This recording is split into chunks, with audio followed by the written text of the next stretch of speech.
Good afternoon, colleagues and students.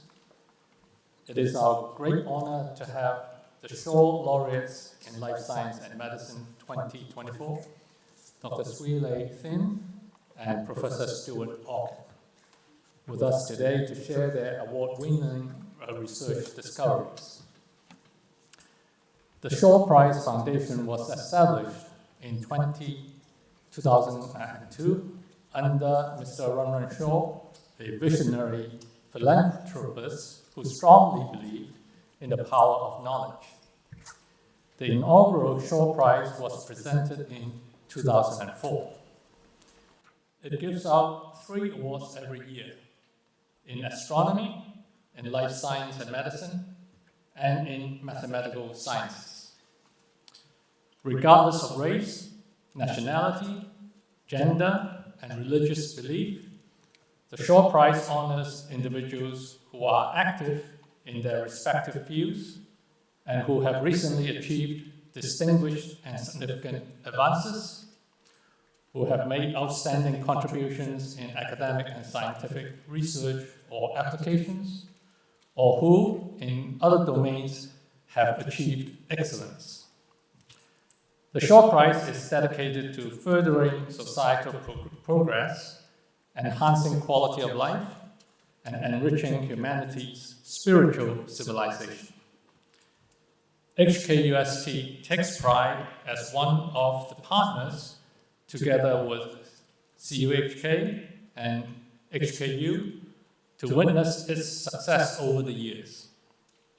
As we gather at this moment, I would like to thank the Shaw Foundation for bringing us 2 distinguished scientists to our campus. Please let me introduce our distinguished speakers. The first speaker is Dr. Swee Thein. Dr. Thein is the Senior Investigator and Chief of the Sickle Cell Branch at the National Heart, Lung, and Blood Institute, NIH, in the US. She earned her Doctor of Science from the University of Malaya back in 1999. After completing her specialist training in the United Kingdom, she served as Professor of Molecular Hematology and Consultant Hematologist at King's College London from year 2000 and 2015, while also serving as the Director of Red Cell Unit at King's College Hospital. Additionally, she led the Division of Gene and Cell-Based Therapy at King's College London from 2004 to 2010. Dr. Thein joined the NIH in 2015 and is a Fellow of the Academy of Medical Sciences, United Kingdom, and Academy of Life Sciences for Chinese in the United Kingdom. The second speaker is Professor Stuart Orkin. Professor Orkin is the David G. Nathan Distinguished Professor of Pediatrics at Harvard Medical School, the US. He obtained an MD from Harvard Medical School in 1972. He held various academic positions at Harvard from 1978 to 2017, and has been the David G. Nathan Distinguished Professor since then. Additionally, he is an investigator at the Howard Hughes Medical Institute and a principal faculty member of the Harvard Stem Cell Institute. Professor Orkin is a member of the US National Academy of Sciences, the American Academy of Arts and Sciences, and the American Philosophical Society. The topics of today's lecture are Stepping Stones to BCL11A by Dr. Thein and Reactivation of Fetal Hemoglobin for Therapy by Professor Orkin.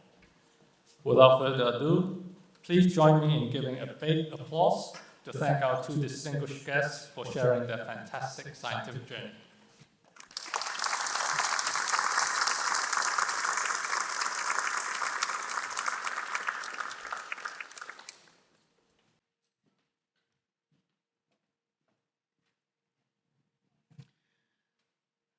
Good afternoon, everyone, and thank you very much for giving me this opportunity to share my journey in clinical genetics, leading to the discovery of BCL11A, which I entitled Stepping Stones to BCL11A.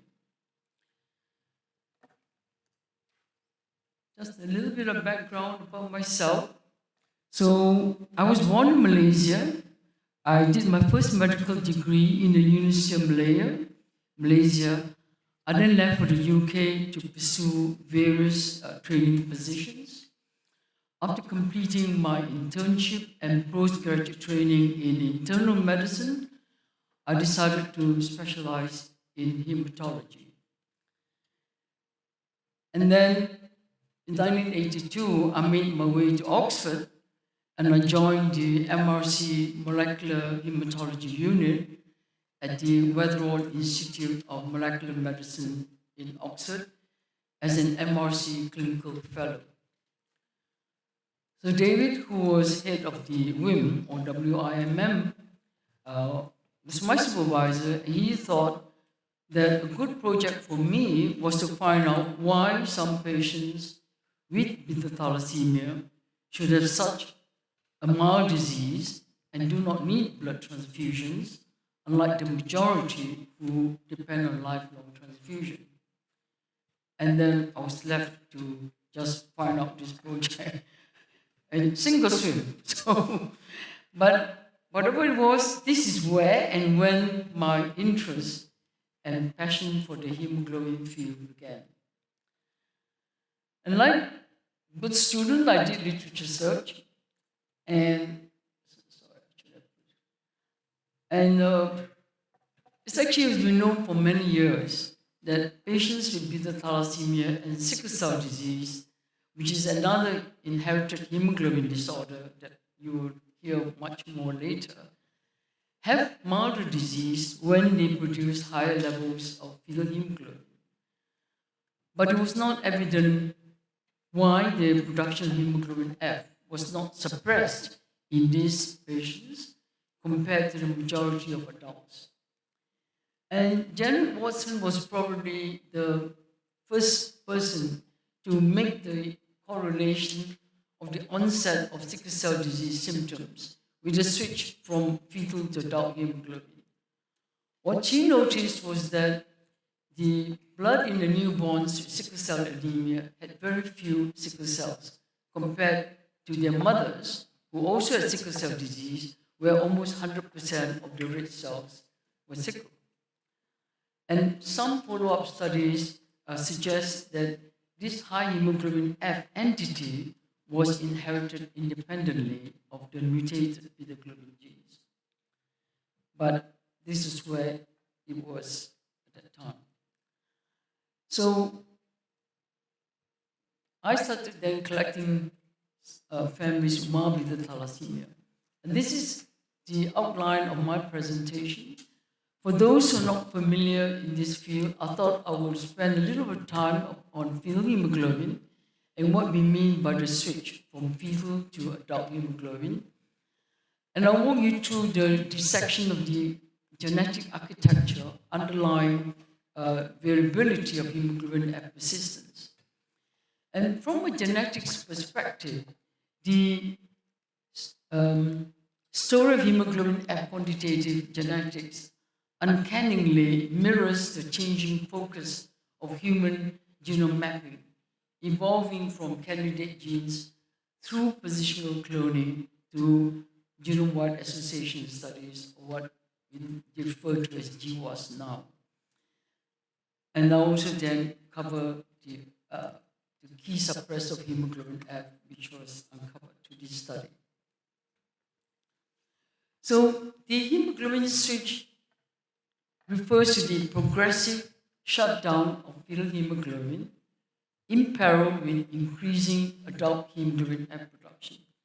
So shown here is the sequence of human hemoglobin production during development. So all human hemoglobin is a tetrameric structure, is made up of two pairs of subunits, alpha-like and beta-like.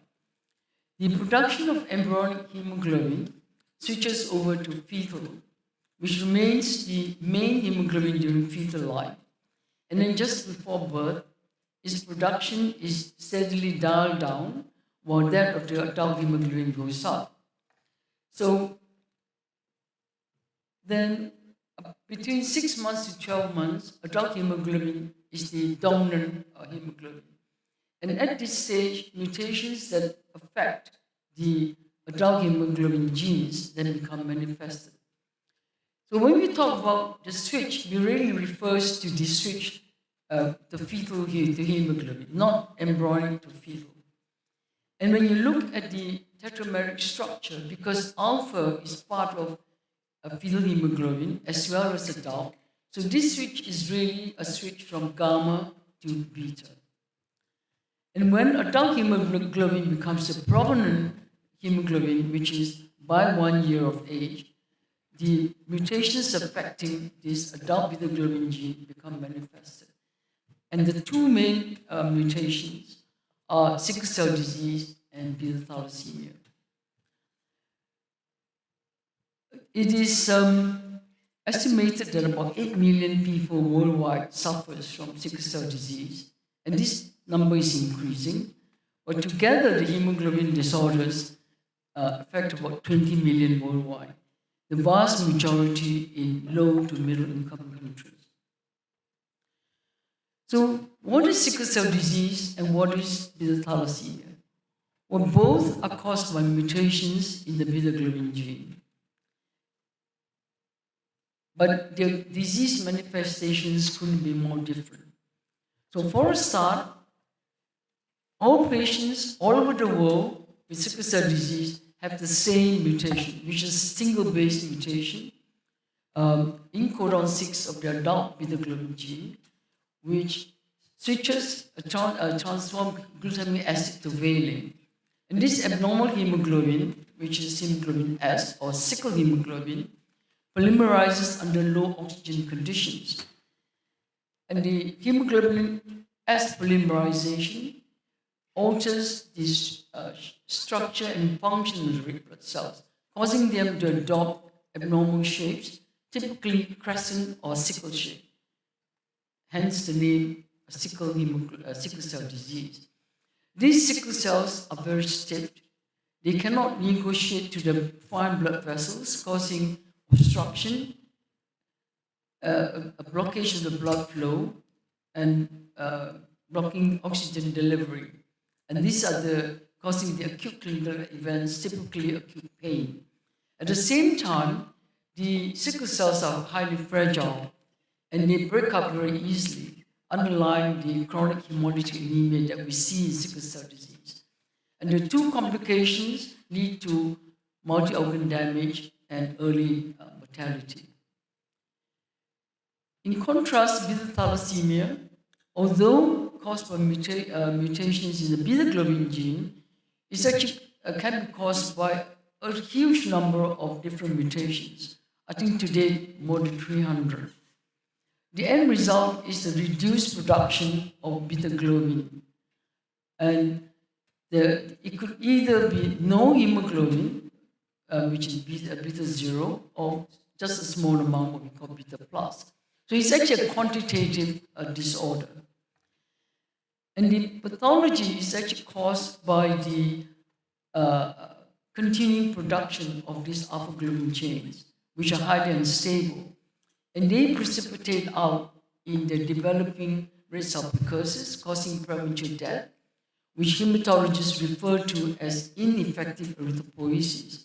So when you look at the bone marrow of these individuals, there's a lot of erythropoietic activity, but it doesn't result in blood reaching the circulation. So that's why ineffective erythropoiesis. And this leads to excess iron absorption and anemia. So apart from sharing a common causative gene, they also manifest extreme variability in disease severity, even though it's caused by mutations in a single gene. And they also share two major ameliorating factors, one of which is fetal hemoglobin. And what is the mechanism of the ameliorating effect of hemoglobin F, or fetal hemoglobin? Well, in sickle cell disease, hemoglobin F decreases the hemoglobin S polymerization. You see here this tetrameric structure. So, because there is gamma globin in there from the fetal hemoglobin, you get a mixed hybrid, so you can have alpha 2, gamma, and beta S. And these do not participate in the polymerization process. So that's one way. And then secondly, the presence of hemoglobin F in the red blood cell dilutes out the concentration of hemoglobin S. And this slows the polymerization rate. Now, in beta thalassemia, the increased production of gamma will combine with excess alpha to form fetal hemoglobin. And this way, there's less unchaperoned alpha, and there will be less ineffective erythropoiesis. So I started collecting families, and two families, among others, convinced me that, beyond any doubt of the beneficial effect of hemoglobin F. So on the right panel here, your left panel, we see the patient who I pointed out the red arrow as TI, which is thalassemia intermediate or mild beta thalassemia. So this patient was really remarkable because we only knew he had beta 0 thalassemia when he presented for routine blood check prior to hernia repair. And he was 65 at that time, with no adult hemoglobin, all with hemoglobin F, and it's almost like 11 to 12 grams. And then we show here his wife, two sons, and an Italian colleague who accompanied me to collect the blood samples, and his granddaughter. So when I studied the rest of the family, I also found some of them had higher than usual fetal hemoglobin, even though they don't have beta thalassemia. And in the right panel, is another remarkable family. I was consulted about the patient which arrowed in blue, TM, thalassemia major. He needed regular blood transfusions of survival every 4 weeks. And when I visited the family, I found he had two other brothers, which is TI. Both actually had beta 0 like the brother, but they were not known to their primary care physician. And they had hemoglobin about 9 grams, all fetal hemoglobin, even though they inherited the same beta thalassemia genes like the brother with a severe transfusion-dependent form. So these two families tell me something. First, the hemoglobin F can compensate for the lack of adult hemoglobin. And then this ability to produce hemoglobin F is inherited separately of the beta globin complex. But what puzzled me was that in these two families, there were family members without beta thalassemia, and there were variable hemoglobin F levels. So I then thought maybe I should look at kind of normal people and collected healthy blood donors and just did the hemoglobin F levels.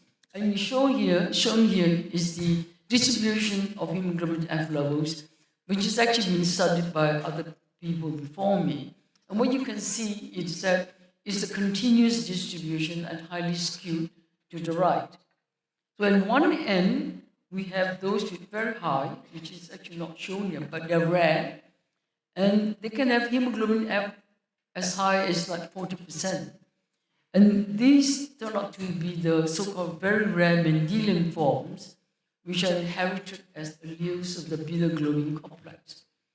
The majority will have hemoglobin F of like less than 1%, and these residual levels of hemoglobin F is actually contained in a subset of erythrocytes, which we call F cells.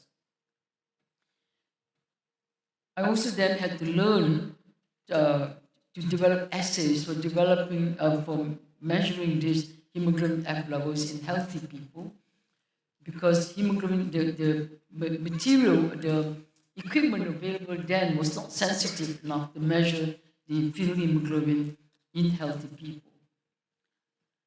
So the levels of fetal hemoglobin in healthy adults can vary up to 24. So all of us in this room here will have some levels of fetal hemoglobin, and it can vary from 0.4% up to like 3%.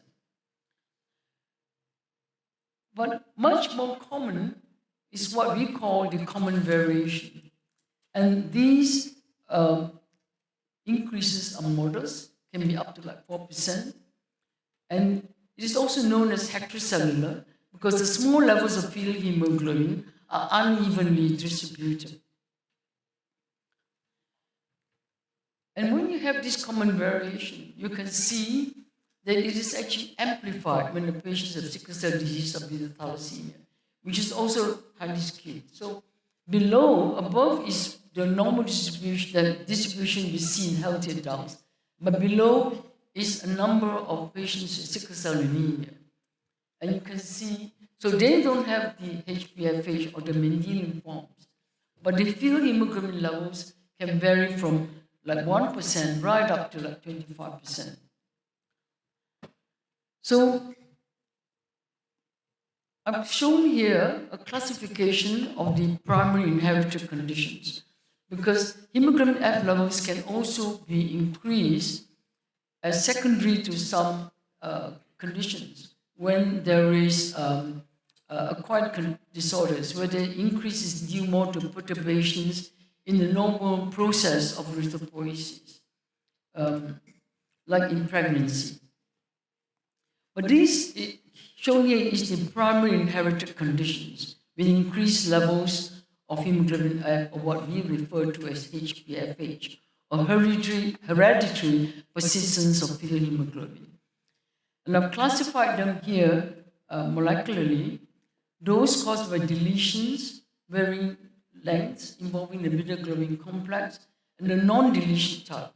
And within the non-deletion, those which are linked to the beta globin complex, which is generally caused by point mutations in the gamma promoter. So the linked forms, the deletion, and those caused by the gamma promoter variants, follow a Mendelian inheritance as alleles of the beta globin complex. And you can recognize the carriers easily because they will have definite increase in fetal hemoglobin from 15 to as high as 35 or 40%. And the F levels are distributed evenly, what we refer to as pancellular. And here, what I would like to show you is that at that time, it's a very old slide when I was actually studying this, studying in the hemoglobin field. And these point mutations are really clustered in two areas. I'll come back to this slide a bit later, around -100 and around -200. And it seems probable that these mutations are sites for potential binding sites for transcription factors. The question is, which ones? And there was a lot of activity in this area then, all trying to understand the switch. But uncovering the transcriptional repressor was elusive. So then let me come back then to the other form, which is a common hemoglobin F variation or heterocellular. So these actually do not follow a Mendelian inheritance. The inheritance pattern is complex. And just to a few points here, it is not a distinct genetic condition, but really an extreme expression of a quantitative trait. So you can think of it as a combined expression of multifactorial discrete traits. So it is really a phenotypic classification. with modest increases in hemoglobin F of less than 5%. And unlike the Mendelian forms, it's quite common in the normal population, it's about 10 to 15%. There's no clinical importance per se, but when co-inherited with beta thalassemia or sickle cell disease, it leads to high hemoglobin F production with major beneficial effect. And of course, the beta globin complex is intact. And family studies also show that these high F levels tend to be inherited, but the pattern of inheritance and the strength of genetic component was not clear. Having said that, the first kind of QTL for this common variation is probably the XMN1 gigamocyte. So this was like a candidate gene, if you like. People who were studying sickle cell disease, the clinicians and also epidemiological studies noted that those who had the hemoglobin S inherited on the Senegal, then, at that time was very popular to actually type the sickle cell disease, the haplotypes. So those who had the hemoglobin S mutation on the Senegal beta S haplotype or the Arab Indian tend to have high fetal hemoglobins and a milder disease compared to the other two, the Benin or the Bantu. And what they have in common, the mild ones, was the T allele of the XMN1 gigamocyte, which was also present in those with the common variation or the heterocellular HbFH. So although the presence of the XMN was associated with these modest increases in hemoglobin F in sickle cell disease and beta thalassemia, it was modest. So it didn't explain all the very mild forms. So then I thought I should have to maybe try to attack the genetics of this complex hemoglobin F variation. And I used kind of two approaches. One was population studies based on twin and SIP pair analysis. And the second one was linkage analysis in a single extended pedigree. And just I was very fortunate at that time when I was doing this study to come across Tim Spector, who was director of the Twin Center then. And Tim was actually collecting twins, identical and non-identical, for various studies.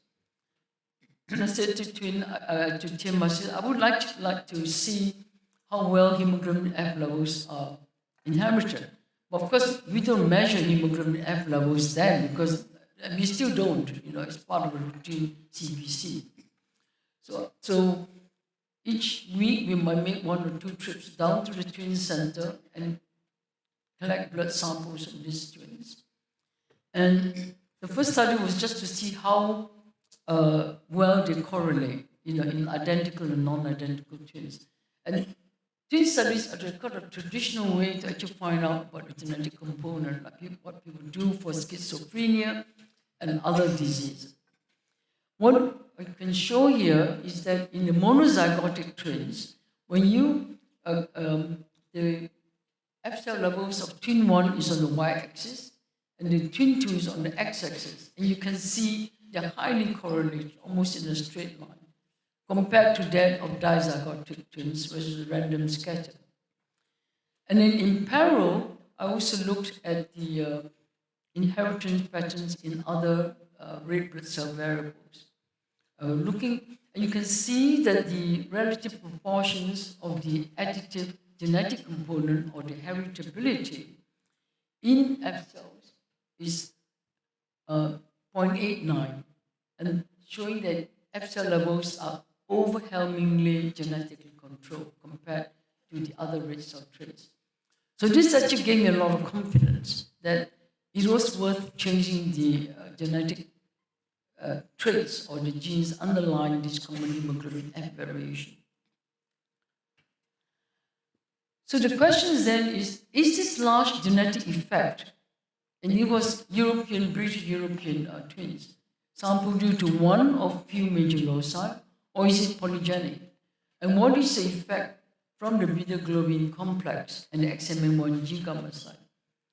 And when we did a SIP analysis using 316 same-sex, non-identical twins, and we did this to remove the confounding effect of the hemoglobinopathies, age and sex.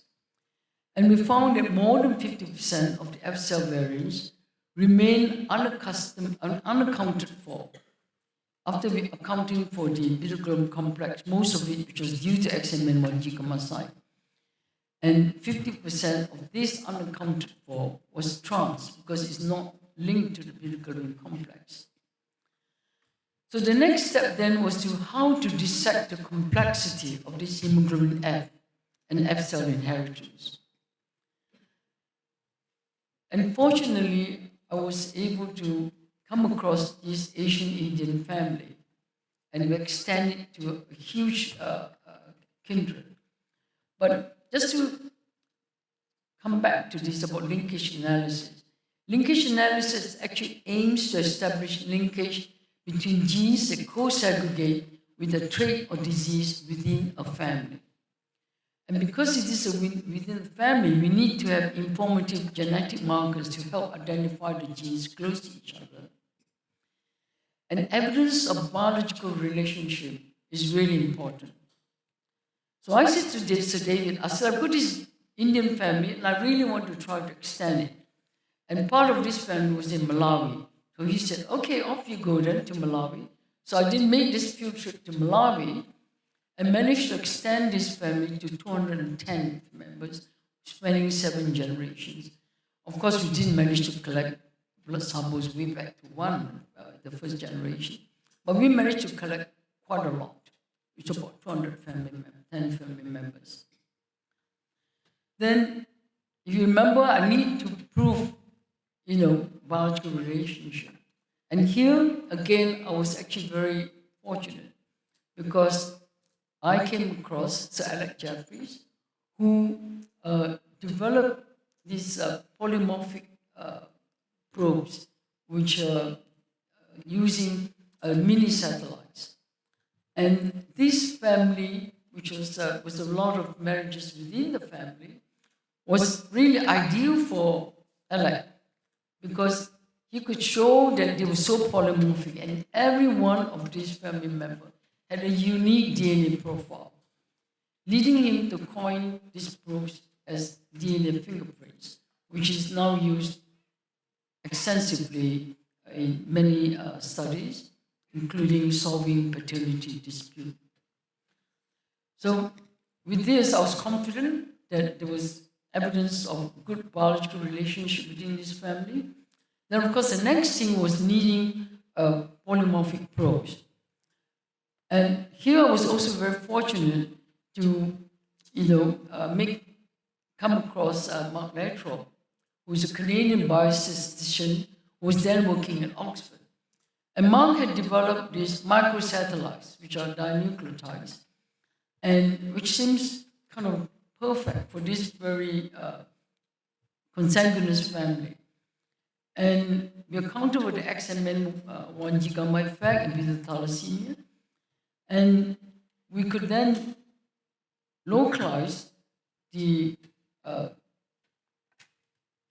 gene, if you like, that was responsible for high F in this Indian family. And apologies, I forgot to mention that in this family, the proband of the patient also had very mild beta 0 thalassemia and could show that it was inherited independently of the beta globin complex.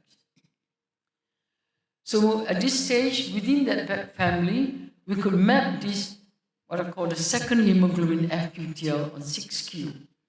And within this huge interval of 1.5 megabase, we found 5 protein coding genes. We sequenced all of these. We found no mutations, but 3 of these genes were expressed in the retroactive progenitor cells. And we decided to concentrate on 2, which is HBS1L and MYC, because both are involved, could be involved in hematopoiesis, but certainly MYC is essential for retroactive differentiation. But this interval is still far too big. So the question is, how can we narrow this 1.5 megabase 6Q interval? It was no longer possible within this huge family because they were all linked, and we'd taken it as far as we could. And we decided to then check if it was present in the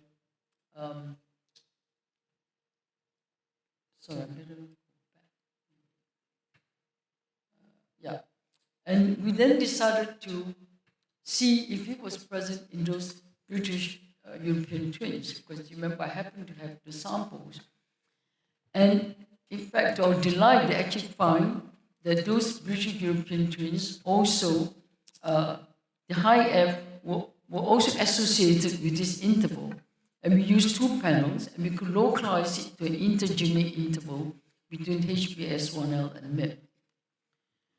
And here we actually sequence this whole interval and identify 176 single nucleotide polymorphisms or SNPs. And we could show that these 28 of these SNPs provided very strong evidence of association in two panels of the DZ twins which we used. And if we use MZ or monozygotic, we use only one for obvious reasons, because the other one will have identical genetic makeup. And then we found that these 28 SNPs could be narrowed in 3 blocks. They're in huge linkers disequilibrium blocks. And the one in the middle, the HIM or HBS1L MIP intergenic polymorphism 2 had the block of highest association. And what you could see is on the left, it was associated with high F cells, particularly the block 2, and this effect was seen more in the Asian Indian family than the Caucasian family. And the block 2 variants were also associated with hemoglobin F levels in patients with sickle cell disease. The next question is, how many hemoglobin F QTLs are there, and how do we find them? So at this stage, we could now do a genome scan using SNPs. And one of the earliest one was actually, there were like 300 SNPs available made by Illumina. And Mark and I thought, well, we have more than 5,000 twins. We do not have the resources, and it would take a lot of time to actually genome scan all the 5,000. And then came up with an idea. We said, why don't we just look at the extremes? So we took those with F cells less than the 5th percentile, and then the other one, which is more than 95th percentile. You'll see that this is a bell-shaped curve because we log transformed the F cells. And then we did genome scan on this. We narrowed it down to 179 individuals. And to our surprise, we actually found, first we confirmed the site on the beta globin complex, which is on 11P. And then we also confirmed one on 6Q23, which is the interval between HBS1L and MIP. And we found this other one on chromosome 2P. And that turned out to be BCL11A, which was a zinc finger protein. And the SNPs, which are associated in this region, were found in 2 clusters. The highest one was actually in intron 2, which I've arrowed here. And this will be, Stuart will probably talk more about from where we take off from this localization to bringing it to fruition for therapy. So a note here, BCL11A was not known to be involved in erythropoiesis until this genome-wide scan, but it has previously been implicated in neurological development and myeloid leukemia and lymphoma, but not in erythropoiesis. And then following this, there were reports of naturally occurring rare BCL11A variants in patients with autism-like neurological syndrome. And they were associated with very high hemoglobin F levels, implicating the importance of BCL11A in erythropoiesis.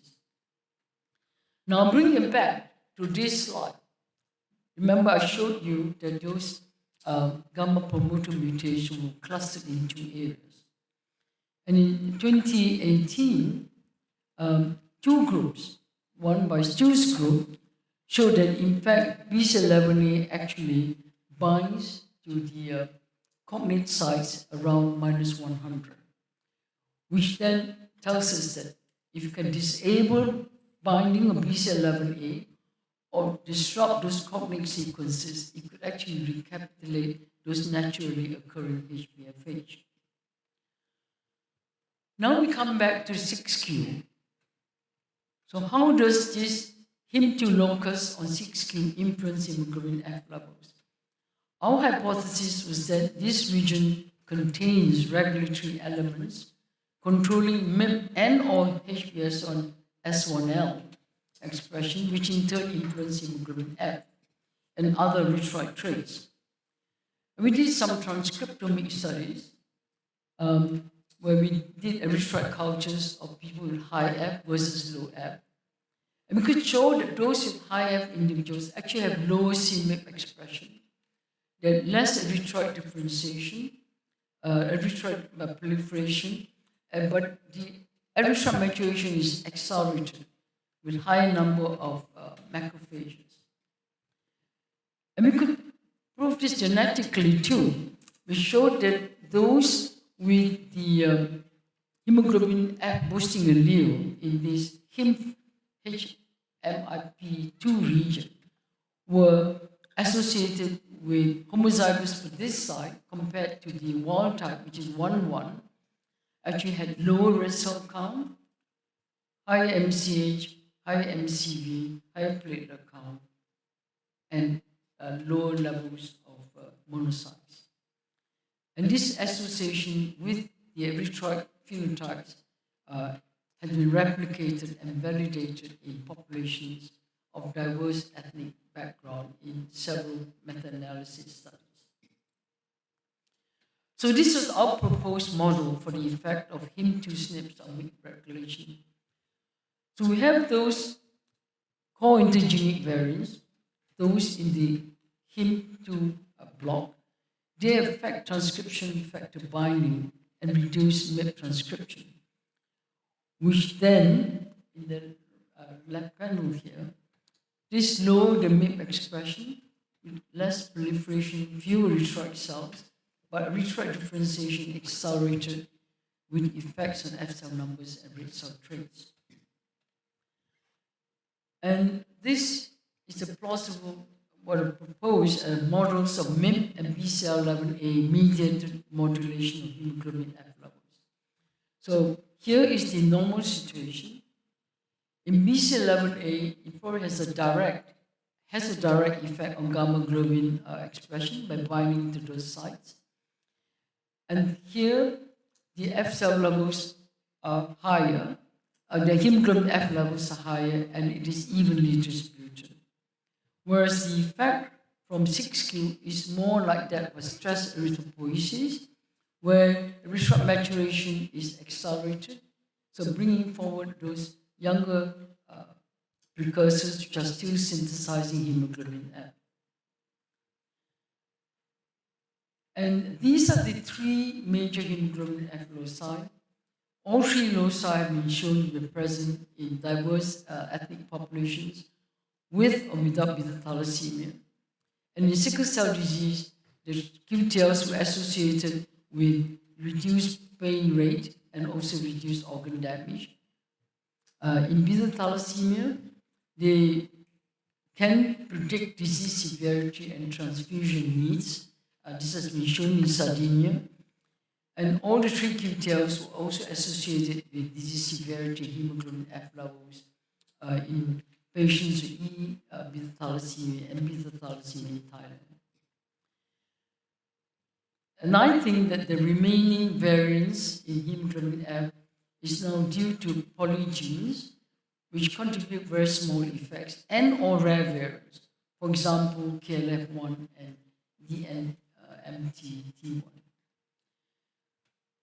And with this, I would like to acknowledge the contributors and the people who have really contributed to this almost 20 years of work. So Alec, who actually helped me in the very early part of the study with the single Asian Indian family.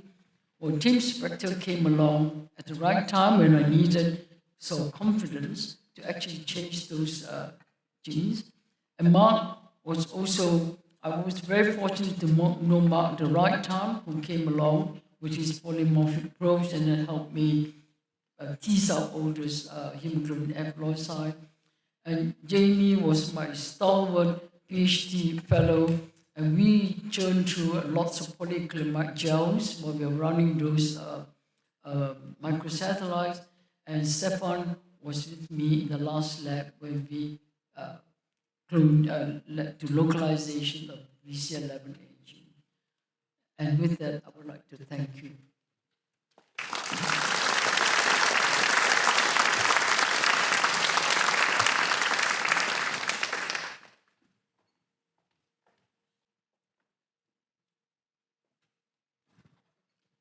Thank you very much. I'm really pleased to be here and honored to present as part of this Shaw Lectures. And what I'll do in my talk is, in a way, continue the story that Swee presented. And in the beginning, there'll be a few slides you'll see that will be very similar or maybe even the same panels, which I think will just sort of emphasize some of the background material. I'll then tell you how we got to an editing therapy and how we applied the knowledge regarding the mechanism of the hemoglobin switch. And then in the last portion, I want to describe some newer data, which I think is quite interesting and suggests ways that we may even develop additional therapies based on mechanism. So I think one message that will come through from this talk is that we've really entered a new era of molecular medicine now, where new technologies are being brought to patients, and in some cases now via stem cells. And I think an example would be editing of cells as well as CAR T-cell therapy, for example. And I think the best example of that is the approval last year of the first gene editing therapy, which is known as Casgevy, which was approved in many jurisdictions and was brought into clinical trial by CRISPR Therapeutics and Vertex Pharmaceuticals, based on our work and licensed actually from my institution, Children's Hospital. But I came at the problem differently than Swee perhaps. My interest was originally in sort of fundamental aspects of blood cell development. Where do blood cells come from? How do they form? What might be mutations when one has cells that go awry? And how could we develop new therapies?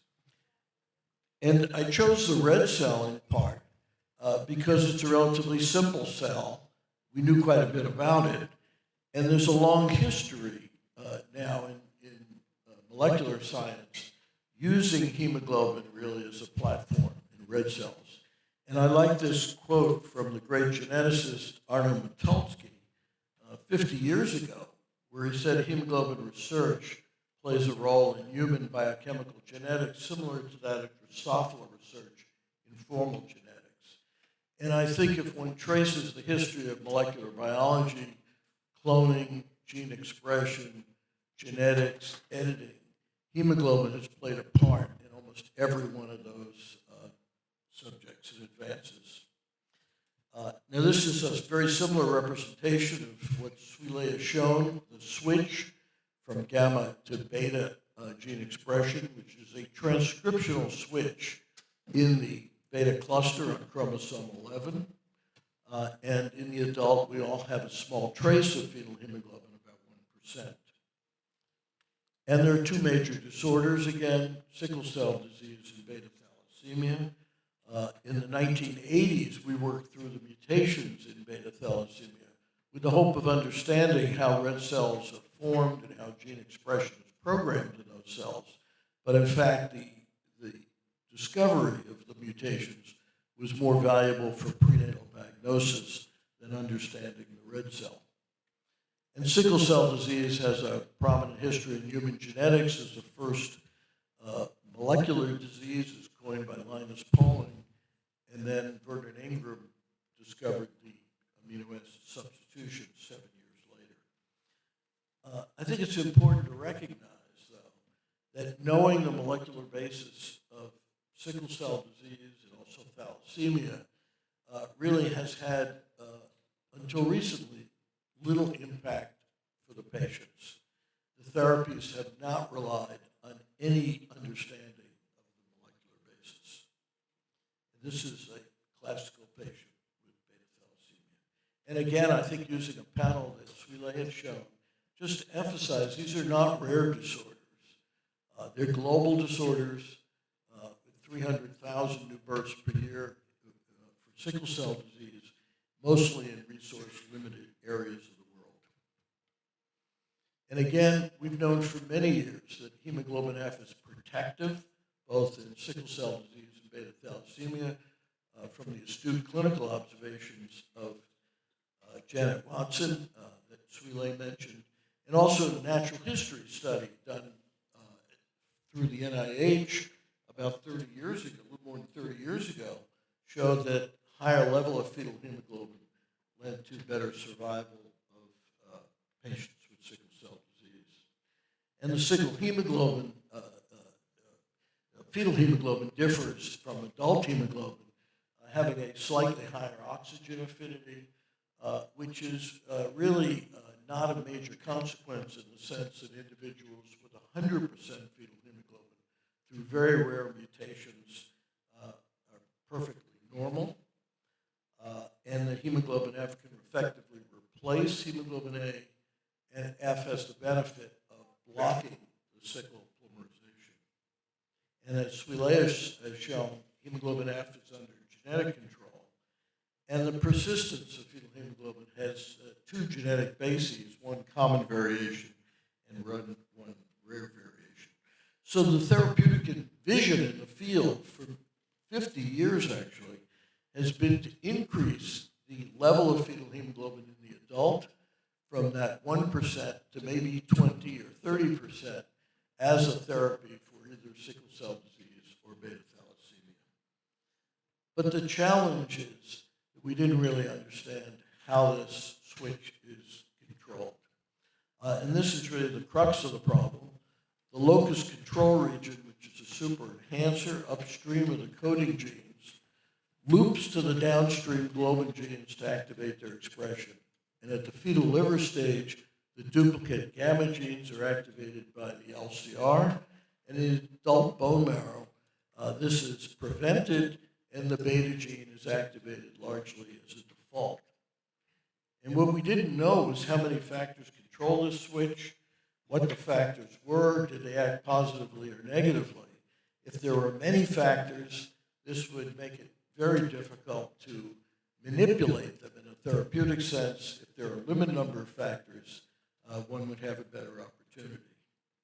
The first factor we actually isolated to try to get to this problem was the transcription factor GATA1, which we isolated back in 1989 at the same time as Gary Felsenfeld. And this turned out not to be a regulator of fetal hemoglobin, but really a master regulator for all of erythroid gene expression, and founded a whole family of GATA factors. But GATA1 has no stage specificity. It's expressed in embryonic, fetal, and adult stages, and therefore could not explain the globin switch. And so if we come up to that period in the 1990s, we understood a master regulator, but didn't understand what controlled the switch. And for a long period of time, the field was kind of wandering in the desert trying to identify these factors. The path to B7A, which Swee defined, really depended on genetics. And this is the path that we've taken subsequent to that. We collaborated independently with a group in Sardinia that was doing a GWAS at the same time, which led to the same associations you described. And then subsequent to that, we worked on the cell biology, genetics, and the mechanism by which B11A represses fetal hemoglobin, and also on applications for therapy. The challenge in genome-wide association is one looks at the entire genome of 3 billion base pairs and has to identify a particular trait and then ask, how does that hit in the genome, that GWAS, really relate to either the mechanism of that trait or a particular disease? And in most cases, this is unresolved. Most instances of GWAS associations in the literature go without a mechanistic basis for what the association is. This was a summary of the GWAS, in which we collaborated with the group of Antonio Cao in Sardinia at the time, same period of time as Swee described, which identified B11A, the HBS-L1 MIB region, and the human beta clusters associations. The first evidence we had that B11A actually might control fetal hemoglobin is this relatively straightforward experiment in which we use CD34 progenitor cells, which are the same cells used in bone marrow transplant. And we could differentiate these cells in culture to erythroid cells and use shRNA to inhibit B11A expression and ask what happens to gamma gene expression in fetal hemoglobin. And an effective shRNA leads to an increase of gamma gene expression and fetal hemoglobin. And so this was the first experiment which suggested a direct connection, perhaps, between B11A and hemoglobin F. Although in retrospect, I think we were lucky because there are many, many things one could do to these cells to get a change in fetal hemoglobin. So this is not really proof, but I think it's a suggestion. A more convincing experiment is this one, which was performed a couple years later, in which we asked how important is B11A as a single factor. And in this case, we used transgenic mice, which are called sickle cell mice. These have the mouse beta genes eliminated and the human gene inserted instead. They were made many years ago by a couple of groups. And if one introduces the sickle human gene, one has a mouse that essentially has sickle cell disease. We interbred these mice with B11A conditional mice over here and used now sort of classical gene inactivation using Cre recombinase to remove B11A in the erythroid lineage alone in order to avoid any confounding effects in other cell types. And the question was, if we remove B11A, what would happen to the sickle cell phenotype of these mice? And what was remarkable was that they were sickle cell phenotype was completely abolished, avoided. Here's the mouse with sickle cell disease, and the interbred mice had a normal smear. They have normal hematology. They have high level of fetal hemoglobin. And this experiment showed that manipulation of just one gene is sufficient to reverse the sickle cell phenotype. This experiment was done 13 years ago now, 2011, and it's the rationale for virtually all of the genetic trials that are being done today. So knowing that this was a critical factor, then we could add this to our sort of simple diagram and show that B11A is able to repress gamma gene expression and promote the switch. Beyond that, B11A is actually a continuous quantitative regulator. The system is completely hardwired. For the most part, if you know the level of B11A, you know the level of fetal hemoglobin production by those cells. And really an example of that was sort of alluded to by Swee in this syndrome, an unfortunate syndrome of haploinsufficiency, which is an intellectual disability syndrome that occurs through either deletion or mutation of one copy of B11A. These individuals have an autistic-like phenotype, but really the issue for us was what's their level of fetal hemoglobin, which was the least important thing for these unfortunate children. But what we learned by looking at about a dozen of these individuals is that their level of fetal hemoglobin is approximately 10 times normal in the range of 13 to 15%, which is really in the sort of classical range of what's called hereditary persistence of fetal hemoglobin. And this is from having one copy gone, so essentially 50%. So this told us that if we wanted to use B11 as a target for therapy, it's not necessary to ablate expression. We could reduce its expression to raise fetal hemoglobin, which might provide a sort of measure of safety, if you will. But the challenge was still, how did the GWAS originally impact the B11A gene or locus? We knew that the protein was the same. It's a hyperconserved coding region gene, so it had to affect the regulation of B11A itself. And Dan Bauer, who was then a fellow at the time, really took on this problem. And I showed that the most highly associated SNPs were sort of overlapping 3 DNase hypersensitive sites in erythroid chromatin, and this, which is not, these sites are not present in either B cells or brain, which are also cells that express B11A. And that's really the hallmark of a regulatory element or an enhancer. And blowing this region up, it's about 10 to 13 kilobases in length, 3 DNase hypersensitive sites. We then took that region and introduced it with a reporter into transgenic mice and showed that it's a erythroid-specific and adult-specific enhancer. And this cell specificity is really key to the editing therapy that's been developed, because any modification in this region of the gene, this regulatory element, is only has a consequence in erythroid cells, has no consequence in brain or B cells, where the protein is also important. Additionally, we showed this enhancer is absolutely essential for B11A expression. If you remove this enhancer, B11A is not expressed in the erythroid lineage, but is expressed normally elsewhere. We could actually make mice that lacked the enhancer, had slightly perturbed hemoglobin expression, but otherwise these mice are perfectly normal. The 10 to 13 kilobases was too big a region to think about genetically modifying for any form of therapy.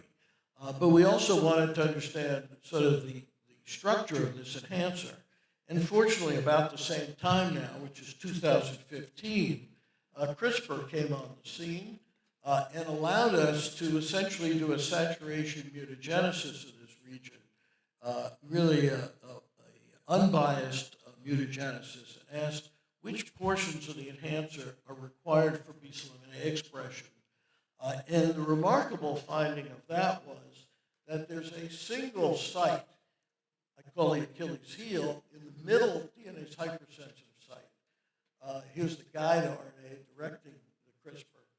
And this site is a GATA transcription factor binding site, so it hits the binding site for the major erythroid factor.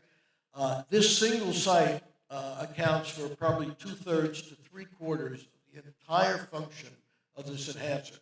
So a single cut in 13 kilobases is enough to cripple the enhancer functionally, although not completely. And this was obviously of tremendous implication therapeutically. And this guide RNA is precisely the guide RNA which is used in the editing therapy. This guide was reported in 2015 in our paper. And this, the fact that common variation impacts an enhancer regulatory element is a common theme now in genetics, that most of the common variation occurs within regulatory elements and not coding region. We then began to focus on BCL11A itself. What is the protein? How does it actually function? The BCL11A protein, which I'll come to a little more depth later, it's about 100 kilodaltons in size, and has 7 zinc fingers, but the 3 terminal zinc fingers, called 4, 5, and 6, bind a unique sequence called a TGA-CCA, which was not present in the database previously. And here's a structure of it, structure of the protein, this region on DNA.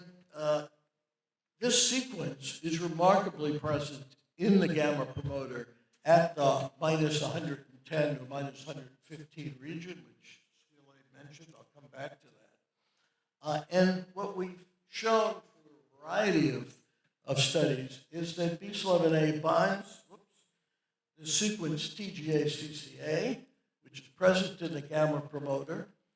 It displaces the activator NFY, which binds a little further over here, recruits the NERD co-repression complex, closes the locus to make it essentially inaccessible, represses the gamma gene, which then allows the beta gene to be expressed. And this is only one of 2 repressors. The other repressor is LRF, or is DBTB7A. It binds at the minus 200 region. And that protein also interacts with the NERD co-repression complex. So there are 2 repressors, about equally potent, but removing the binding site for either one is sufficient to reactivate gamma globin gene expression. And there's competition in the locus with NFY, this activator. Soon after we reported the results with the enhancer, CRISPR Therapeutics, a new biotech company in the Boston area, took up the challenge of translating this to the clinic using a guide RNA that I showed you before. And relatively rapidly, they reported in the first clinical trials 2 patients. One patient with severe beta thalassemia, and another patient with sickle cell disease. And in both of these patients, editing at the Achilles heel, as shown here, led to essentially functional cure of these individuals, such that the individual with beta thalassemia no longer required transfusions, and the patient with sickle cell disease no longer had painful crises. And they continue these trials in collaboration then with Vertex Pharmaceuticals, leading ultimately to the approval. But I think it's important to recognize the impact on the patients and their lives. This is actually the first patient who received the editing therapy, Victoria Gray, who's been quite prominent in a number of meetings. And she just describes that before the therapy, her life was miserable. She couldn't look to the future, and after the therapy, she now has really a full life ahead of her. And this has been the experience of most of the patients. So what is the therapy? I think many people don't really realize what's involved. The therapy involves first harvesting what's called mobilizing stem cells from the blood of an individual.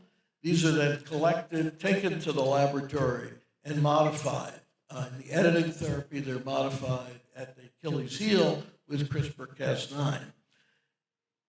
Once one has the modified cells, one preconditions the patient. What that means is the patient host bone marrow is destroyed, most typically with busulfan, a chemotherapy agent, and then the cells are re-administered to that patient, and the hematopoietic system sets up again, and the patient is then has been treated.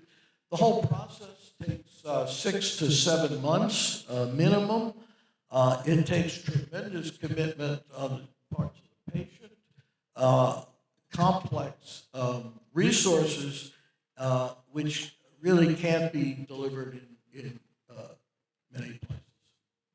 But the therapy, the results of the trial were really quite impressive. These are the results presented to the FDA, the United States Regulatory Agency, which this is for sickle cell disease, where the black dots are hospitalizations for painful crises prior to therapy, and after the therapy, there are only a couple of patients who have had problems thereafter. The results then are transformative for these individuals, and the same has been true in patients with beta thalassemia, where 95% of the patients essentially have been rendered free of transfusions.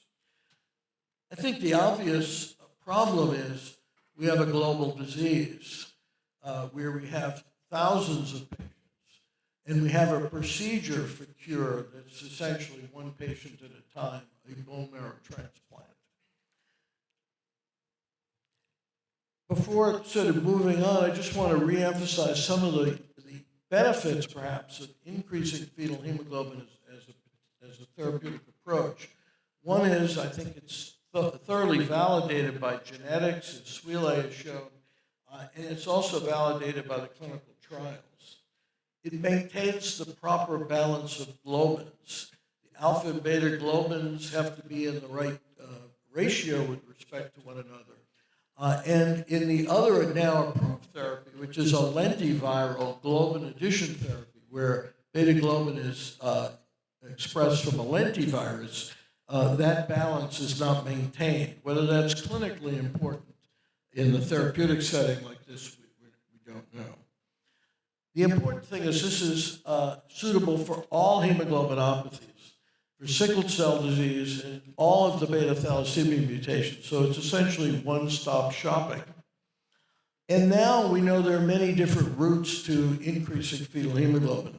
The first one is cutting the enhancer.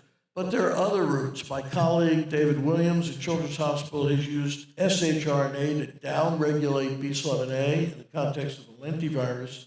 But perhaps more in the future is modifying the binding site for B11A in the gamma promoter, which is under study right now.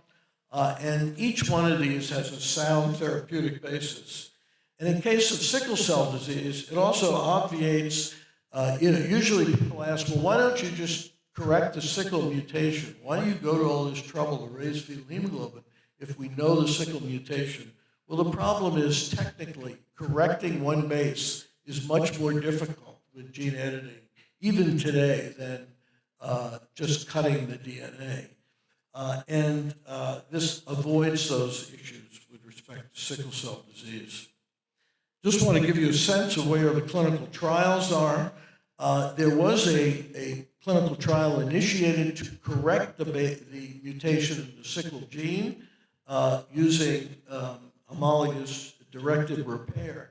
The first patient had unfortunate events in terms of reconstitution of the blood system, and that trial was terminated, and the company stopped the program. This is a company, Graphite, in California, showing really how challenging doing these clinical trials really is. In terms of B11A-directed therapy, there's downregulation of the RNA with shRNA, which is into phase 2. There's approved therapy of Casgevy using CRISPR to cut the enhancer. And then there are two other therapies now directed to the binding site for B11A and the gamma promoter. One by company Editas in Cambridge, which is using a different editing enzyme. That therapy has been used for several patients, but the company about a week ago said they're seeking a partner. They're not going to go further by themselves. It's very expensive to do these trials, and obviously there's a competitive landscape. And another company, Beam Therapeutics, is using base editing, where it doesn't cut the DNA, which is theoretically perhaps safer approach. And they're also using that on the promoter because there's one can use a C to T conversion there. So that's the current state of work. I think there will be second and third generation editing therapies coming to approval, but it may depend on the financial viability of these for ex vivo therapy, which is challenging. So in terms of the timeline, we've had a long history in this field, starting back in 1949, culminating, I think, in the approval of the editing therapy. So there are some limitations to allogeneic genetic therapy, as I've said. We know it works, but it requires tremendous resources. It's clinically involved, it's expensive. One has to precondition the patients, which carries toxicity. It's very low throughput. And so how can we do better? Well, we need to increase the throughput, if you will. And one way to do that is to make the preconditioning less toxic. And there are many laboratories and biopharma that's involved in trying to do that. Another approach is to use in vivo genetic therapy, and that is inject something like a lipid nanoparticle with RNA that might be modified. And that's under study as well. I think one of the challenges there is one needs to modify a significant fraction of stem cells to get in the therapeutic range of the hemoglobin disorders, probably 50% or more. And I think that's quite challenging with current technology. So a number of us think we need a pill. We know how to, it seems kind of retro, I think, but we know how to do that. We know how to give people pills, and we know how to send pills to other parts of the world. And I think one sort of way to bring that home is there have been several articles published, for example, in the New York Times, indicating really how challenging it is for patients to not only get into these trials, but also to manage to get through the whole trial. It's a long process. So the scope of the problem, I think, is currently practiced, the gene editing or gene therapy that we have cannot reduce the burden of disease, even in resource-rich areas of the world. And in vivo gene therapy, I think, is still a vision, and we don't know if it's possible. The standard of care drug for sickle cell disease, hydroxyurea, is beneficial, but only for a fraction of patients, and doesn't forestall the complications. And investment in pharma, by pharma, philanthropy, the NIH, really has been inadequate, I would say, to the challenge given the number of individuals who might benefit. And so what we're trying to do in our own group is to leverage basic findings for novel drug discovery. And I'll take the last few minutes to describe sort of why I think that may be possible with recent findings. B-cell has a transcription factor, and transcription factors have always been viewed as challenging and undruggable by pharmaceutical companies, which has led to the ways to circumvent this undruggability, using looking for interacting proteins, looking for molecular glues, for example, other dependencies, and to target these rather than the protein itself. And so the approaches that have been used in the field sort of are historically the approach that's been used to find agents that would raise fetal hemoglobin is to take cells, essentially take the kitchen sink, whatever you have on hand, add it to the cells, and try to find things that induce fetal hemoglobin. That, I'd say, has been universally a failure, in part because these cells respond to many, many things that will change their differentiation, growth, et cetera, that give you a readout. Another is to look at the mechanism by which switching occurs and to try to focus on cofactors or epigenetic factors. I think this is a little more on target but still is less potent and less specific. And so, I would argue that once we know that the proteins that are involved, target those proteins, because we know what the effect will be. They're the most potent, but they're also the most challenging, which is really the challenge.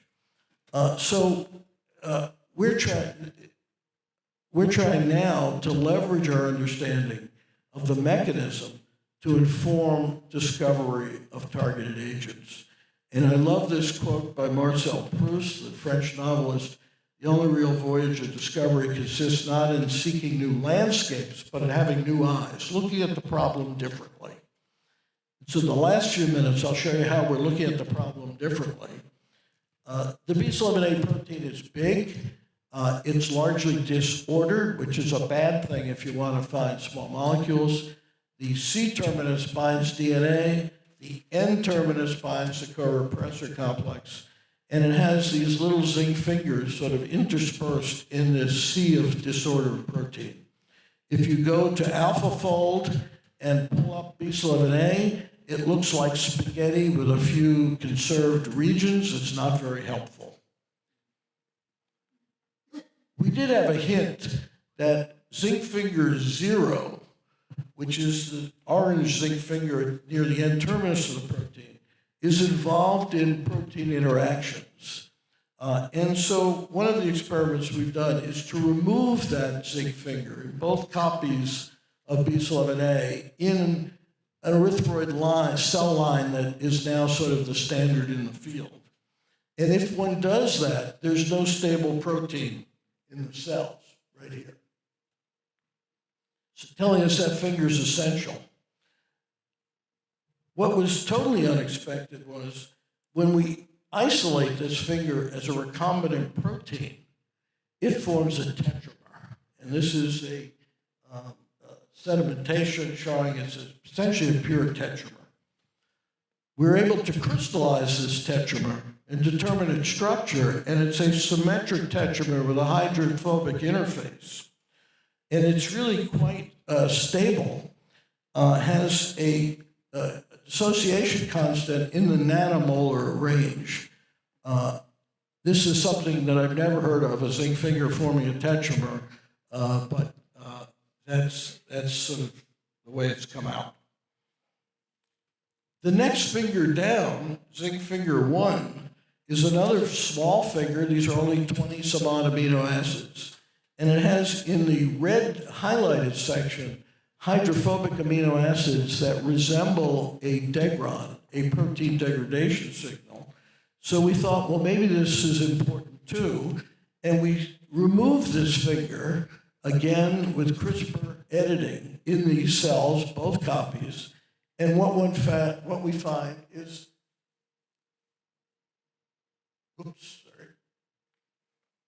what we find is there's more protein than the wild type. Remarkably, this finger forms a dimer if one isolates it as a recombinant protein. And this is actually the structure of it predicted by AlphaFold, but we actually have the protein structure now, which agrees quite closely. So we have an unusual setting in which we can remove one domain of a protein and get essentially no protein produced at steady state. And we move another finger, we get more protein. How do we make sense of this? Well, I won't go through all the data. I'll just tell you what we think is the answer. And it's shown here, is that when the protein is first expressed, we think on the ribosome, there's zinc finger 0, zinc finger 1, and you can imagine more protein over here. This degron sequence is exposed, and the protein is destroyed and goes to the proteasome. At the same time, or thereabouts, zinc finger 0 assembles into a tetramer. This tetramer drives dimerization of this finger in a very stable structure. And the protein is now resistant to proteasomal degradation. So we have sort of an alternative view of this protein now. It looked like spaghetti before, but now we have a domain, essentially a new domain, this tetramer, within this unstructured protein. And we have an updated model of repression that's based on lots of functional studies I don't have time to describe, that actually say the tetramer itself is critical not only to stability of the protein, but the function of the protein as a repressor. And if you think about it, if you make enough mutations, you can make a monomer of this protein, at least something that won't form a tetramer. And we can do that, and it's not very functional. So we think this multivalent state is there to make a large structure which displaces activators from the promoter, helps to recruit the co-repressors, and ultimately repress the gamma gene. But from a standpoint of what does this all mean, we think we've identified opportunities now for direct targeting of this protein, which was, we thought, relatively untargetable before. You could interfere with formation of this tetramer, destabilize the tetramer. You might disable the dimer. We're exposing this degron sequence. Or you might target things to the surface of the tetramer, which is a very stable entity. And we're actually doing the last of these as a first option because we think it's the most direct. Shown here is what's a 3D printer version of the structure of the tetramer from X-ray crystallography. And you can see that there are pockets. There are regions where the subunits come together where there are pockets on this surface, which should be a region that we can put small molecules to at least get ligands to the protein. So we're currently, that's the current plan. We're establishing really the feasibility of this and trying to get through to show that we can actually target this protein in a preclinical sense, and then obviously we'll need to partner with the appropriate entities in order to really develop a drug. But the idea is to make a targeted drug for raising fetal hemoglobin. And that's sort of what I hope will be the next phase of this work as we go forward. I have a few final thoughts. One is focused mechanistic studies really can reveal novel and unforeseen biology and actually suggest opportunities for direct targeting of this protein, and I'm sure in many other cases as well. I think repressors have sort of a different mission than activators, and in this case, the repressor wants to make the biggest complex it can in order to really obscure the promoter region. And that's the goal of a repressor, is to be multivalent, to shut down the locus. And I think more broadly, there's an imperative now in the field for development of effective and safe therapies that are readily accessible to the many patients who get benefit. We need to go beyond the genetic therapies that are available if we can't make the genetic therapies fully accessible. Lots of people have contributed to this work. The early work on B11A to the sort of Achilles heel. We're dependent on these individuals here, particularly Vijay Sankaran and Dan Bauer and Jen Zhu. And the recent work is due to members of my laboratory shown here. I'll stop, and I think we'll be ready to take questions.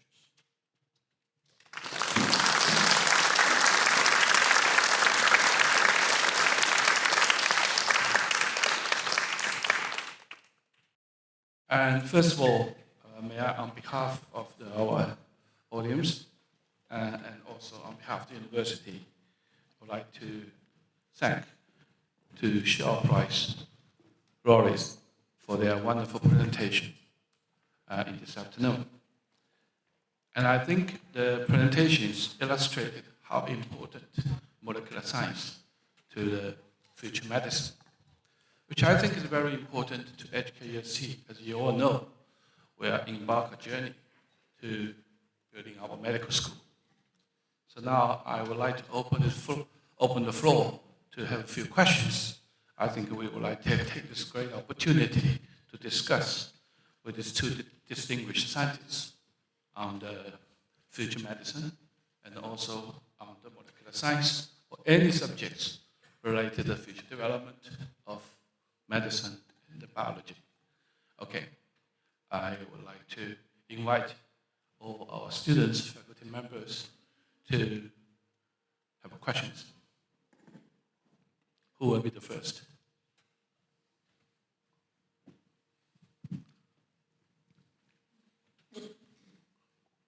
Okay, Professor Pu. A quick question for Stuart. I think it's very exciting, the gene therapy. But my question is very general. Really, so for CAR T therapy, really they look at patients who, they're exhausted the other treatment methods. So because it's still, as you mentioned, it's ex vivo gene editing, it's still expensive. It pose some risk for the patient. For sickle cell patient or anemia patient, most patients are still managed by standard care, transfusion, and manage pain. For these approved, the FDA approved CRISPR therapy, how do they select patients who are good candidates for this, risky, somewhat risky, but expensive therapy? Yes. So the question is, how are the patients selected, or who can receive the new editing therapy? Swee may have some comments, but in the trials, to my knowledge, and I was not involved in the trials, they have, first of all, they had an age cutoff. They have to be adults. They had to be severe, that is, they had many crises and hospitalizations and complications. They also had to have failed hydroxyurea, the standard of care, and they also could not have, I believe, matched bone marrow donors as well. So they were patients who didn't have many options.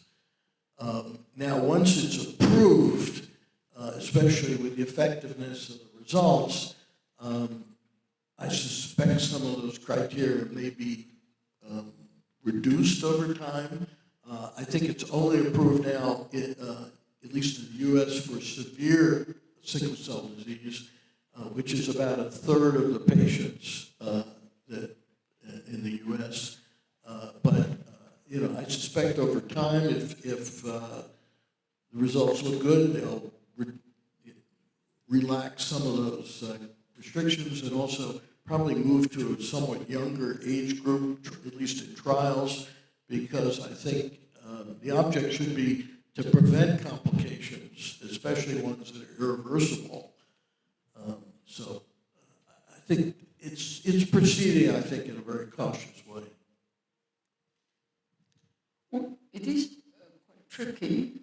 Quite clearly, as Stu says, you have to be quite selective. First, patients should really try hydroxyurea to see whether this can actually reduce the complications, and to really make sure that they're actually taking it. Because one thing I think we need to be very careful is that patients get this romanticized idea that having genetic therapy could cure them of all the complications. So that said, so they have recurrent painful crises, and hydroxyurea doesn't seem to help them.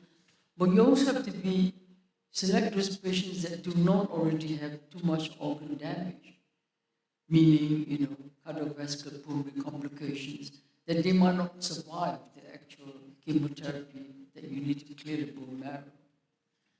And then also to realize that if they have certain complications, the genetic therapy might not remove those complications. Like, say, if they have, kidney failure beyond a certain stage. So it is like choosing the right window and the right patient, which is tricky. Next question. Oh, Nancy.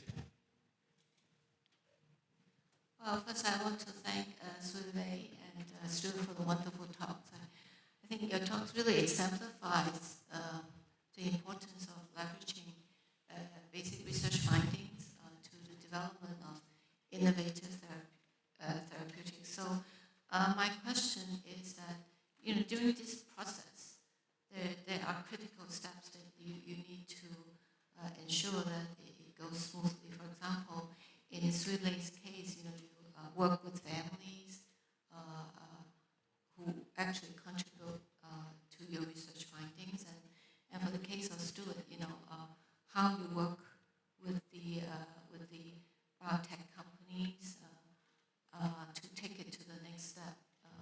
So I just want to seek your advice, for us when we work with different research projects, when we encounter, these two critical steps. What kind of advice do you have? How do we, build the trust with the families, and also how do we convince the farmer that they should partner with us? Thank you. Well, I think for me, I'm kind of a physician first, and winning the trust of the patients. Clearly, it is quite difficult because the patients with sickle cell disease, they're usually quite defensive, right? Because of the history of, which I won't go into. But having gained their trust and their confidence, and you can explain to them, now I have no problems recruiting patients to my clinical trials, the drug trials. But in the early stages, say when I was doing with thalassemia, I was just trying to explain to them that, this is to try and understand the genetics. And then, of course, it was much easier than, say, interventional trials, just like taking blood samples. But even then, you have to convince them that this was towards a good purpose, it might not benefit them. Actually, when you see those patients that those families have collected, I had to be convinced that there was something. And it's a question of just getting to the bottom of it.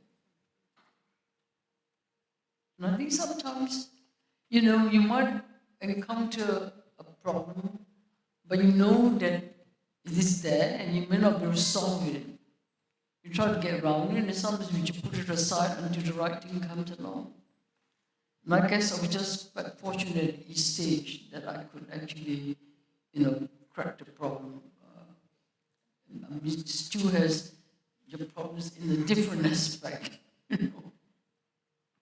Yeah, I think I have my thoughts about biotech or pharma collaboration have changed, and it also depends on the situation. So first example is, although we were certainly willing to engage with companies once we had sort of worked out what we needed to do in terms of editing to, for example, raise fetal hemoglobin, we didn't at the time, which dial back almost more than 10 years now, there were a number of companies being formed around editing as a technology, but we didn't know which company was going to actually be able to execute.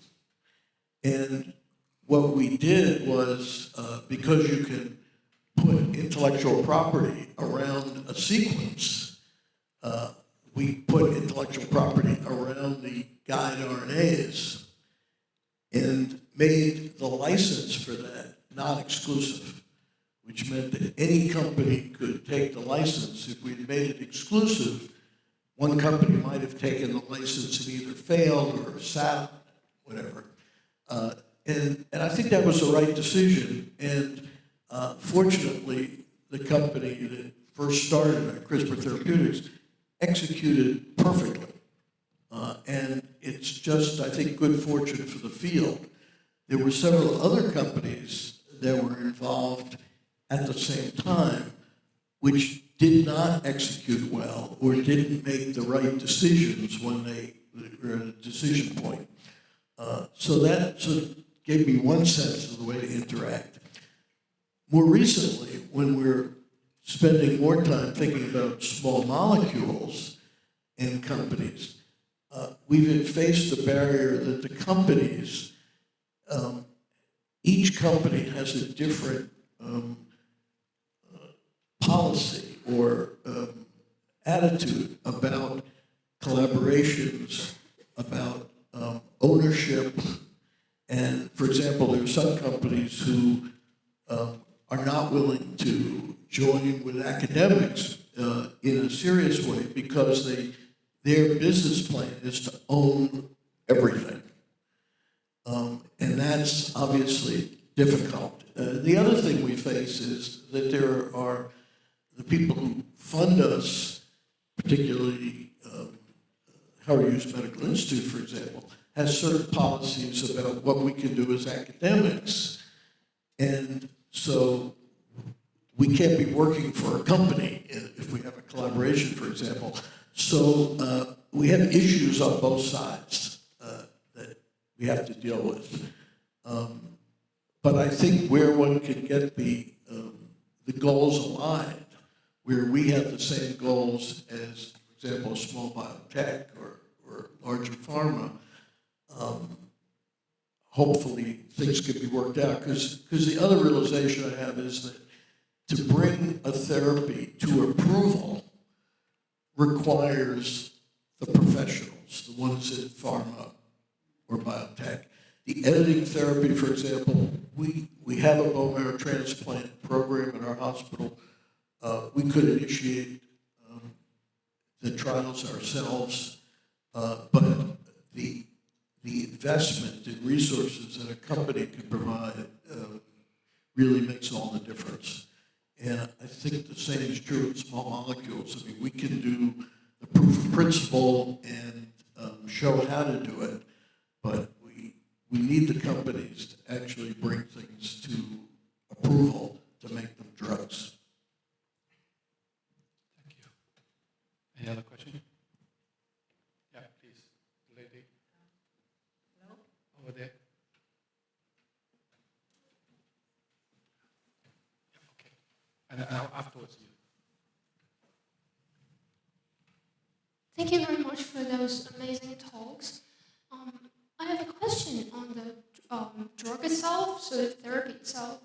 As mentioned in one of the previous slides, it is mentioned that sickle cell disease might cause small vessel occlusion, as there will be aggregation of red blood cells, sickle cells.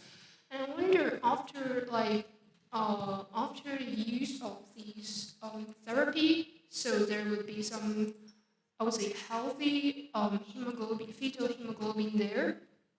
However, the occlusions is caused by the previous adapt hemoglobin, and I wonder, would the effect, like acute pain or sometimes some tissue or organ effects caused by these occlusions, would that persist, or will you have some supporting or symptom-targeted therapy or any methods to handle them?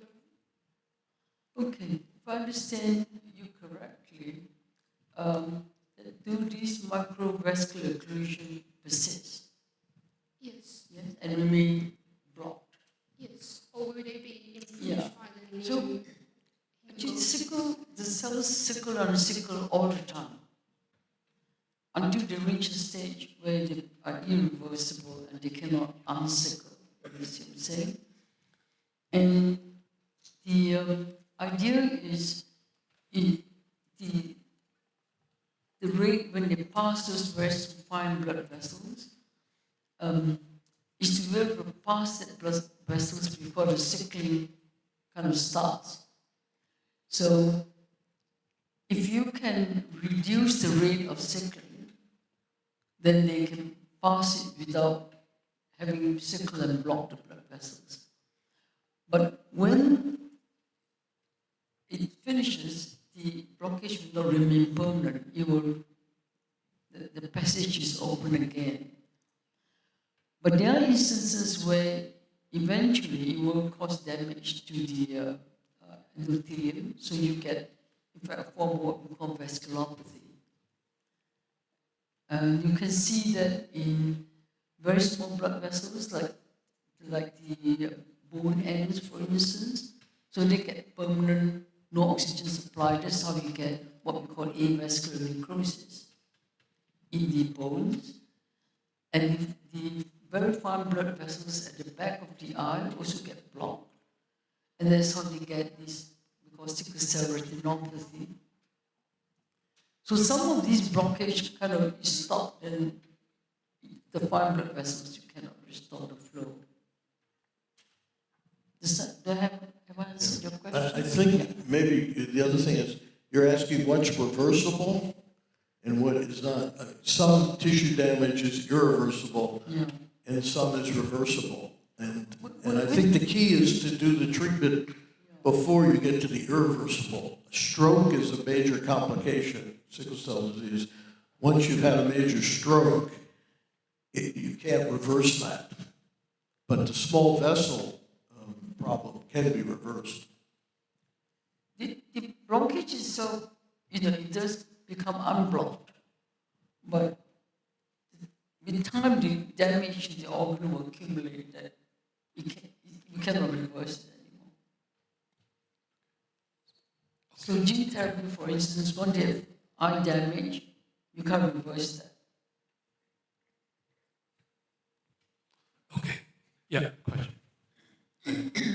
Thank you for the very inspiring stories of how understanding the basic mechanisms behind disease and exploiting normal development can help to come up with a therapy. I think Dr. Orkin also raised an important issue. It's about accessibility to the treatment and the ethical considerations regarding this, because actually probably the major populations who are affected actually are in Africa, for example, or in maybe even Southeast Asia.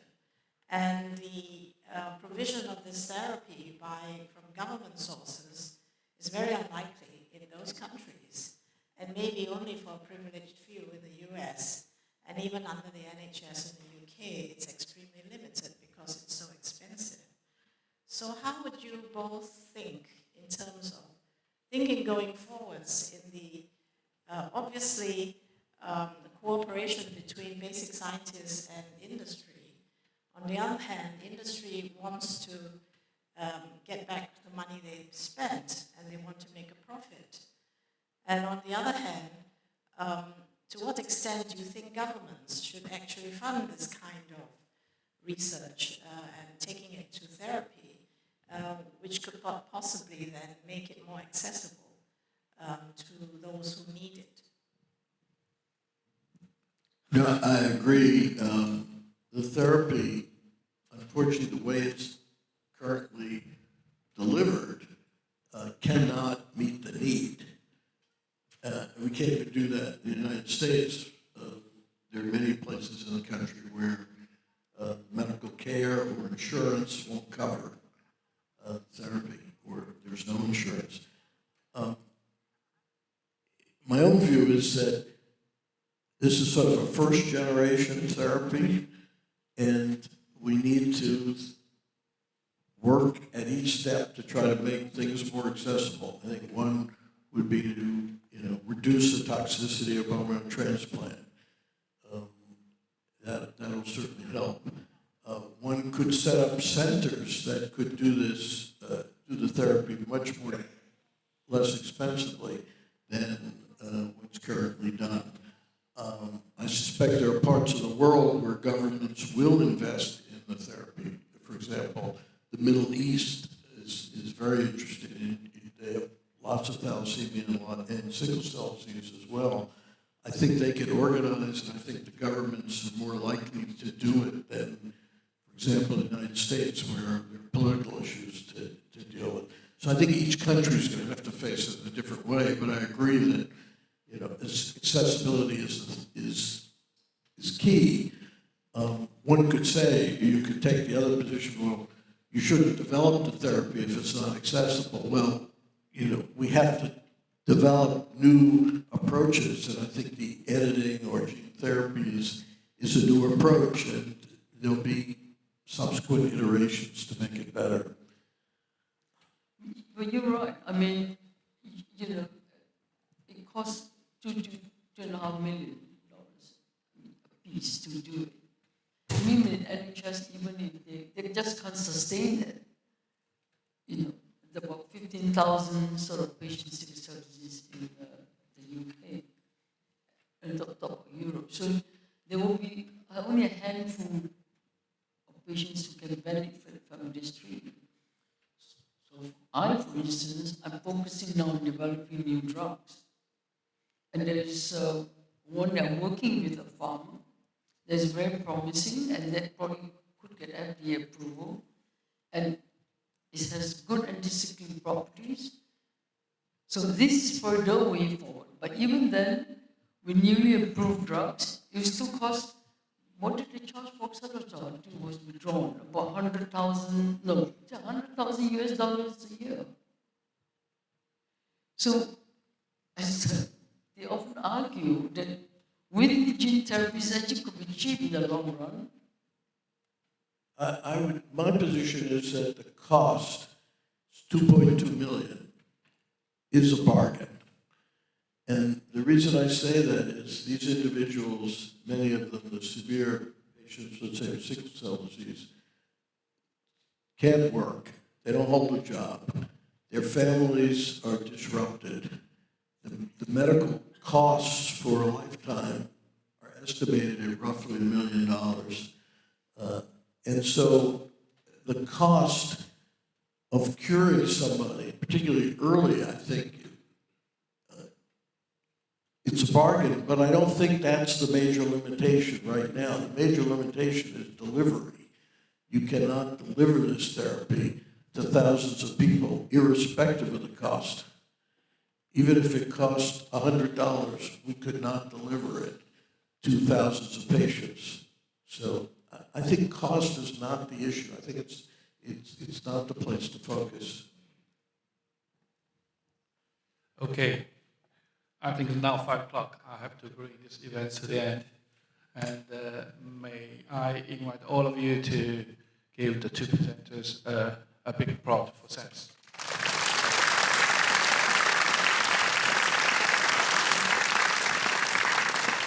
And also, I would like to invite our President, Nancy Yip, to come to the stage to present the